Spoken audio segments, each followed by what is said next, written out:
પટેલો અને આપણા યુવાનો બધા સાથે મળીને જે કઈ સૂચનો આપ્યા છે આ બધાના સૂચનો આપણે 22 માંથી અને 42 માંથી લઈ અને આ નિયમોમાં આપણા ફેરફારો કર્યા છે તે આપણી સમક્ષ રજૂ કરું છું.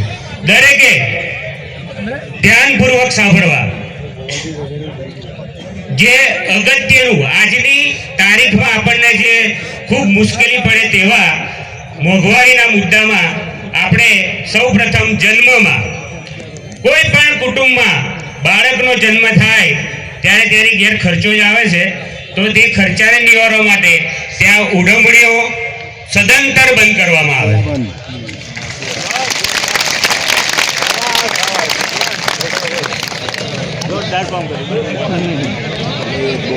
તાળીઓથી તો આપણે ખૂબ સમર્થન આપ્યું, પણ આ નિયમ જો આપણને યોગ્ય લાગતો હોય તો દરેક જણ ફરી એકવાર તાળી પાડીને હાથ ઊંચો કરે.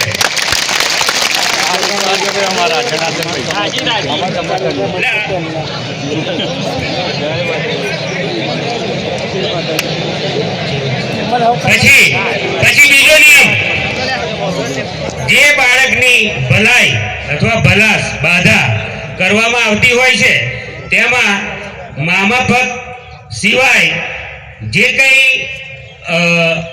ઉડમણી થાય છે એટલે એનું મોસાળ એટલે મામા પક્ષ તરફથી કરી શકે, પણ જે બીજા બધા આપણા સગાવાલાઓ આવે છે તે ઉડમણી લઈને આવે નહીં અને તેની જગ્યાએ રોકડ રકમનું કવર આપી દેવું.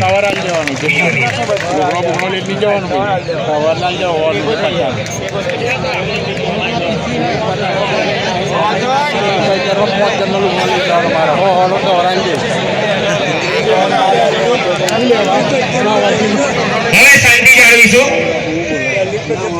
હવે આપણે લગ્ન વિધિમાં જે કંઈ ફેરફાર કર્યા છે તેની રજૂઆત કરું છું. બાળકોની પાકી સગાઈમાં જ્યારે સામે સામે પક્ષે જઈએ સગાઈ કરવા ત્યારે પણ ઉડવણી કરવામાં આવે છે.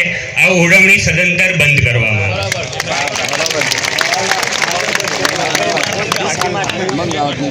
પછી પાકી માટલીમાં જે તે આપણે લઈને જઈએ છીએ કપડાં, એક જોડી પિત્તળની માટલી, છોકરીનો શણગાર આપવાનો રહેશે.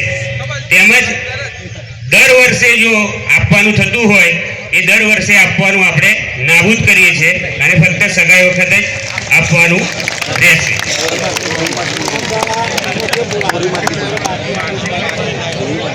બધા શાંતિ જાળવો તો વધારે. ચાલનારી પ્રથામાં આપણે છોકરા પક્ષમાં જઈએ છીએ સગાઈમાં ત્યારે એમાં પ્રથામાં 51 રૂપિયા, એક નંગ શ્રીફળ, એક જોડી કપડા, એમાં શર્ટ પીસ અને પેન્ટ પીસ અને એક ઘડિયાળ આપવાનું રહેશે. કોઈ સોનું ચાંદીના દાગીના આપવાના નથી. પછી એના પછી સગાઈ પછી લગ્નમાં જે આપણી રકમો આપતા હતા 5 એ નાબૂદ કરી એક મંગલસૂત્ર 50 ગ્રામ અને 100 ગ્રામ ચાંદીના છડા એ જ આપવાનું રહેશે. બાકીની તમામ રકમો રદ કરવામાં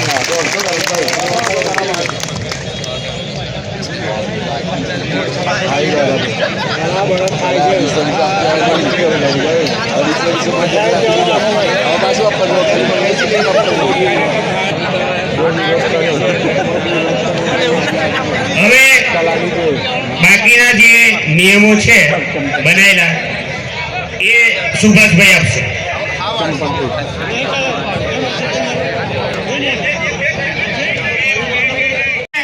સમાજને બહુમાન આપીશું. જોરદાર તાળી પાડો કે અવાજ. અમુક આ બાજુ બધા નથી પાડતા, શું પ્રોબ્લેમ છે ભાઈ? સમાજને સમર્થન આપો કે અમે તમારી સાથે છીએ. તમે આગળ વધો, અમે તમારી સાથે છે. જેટલી તાળી પડશે એટલું જ સમર્થન મળશે.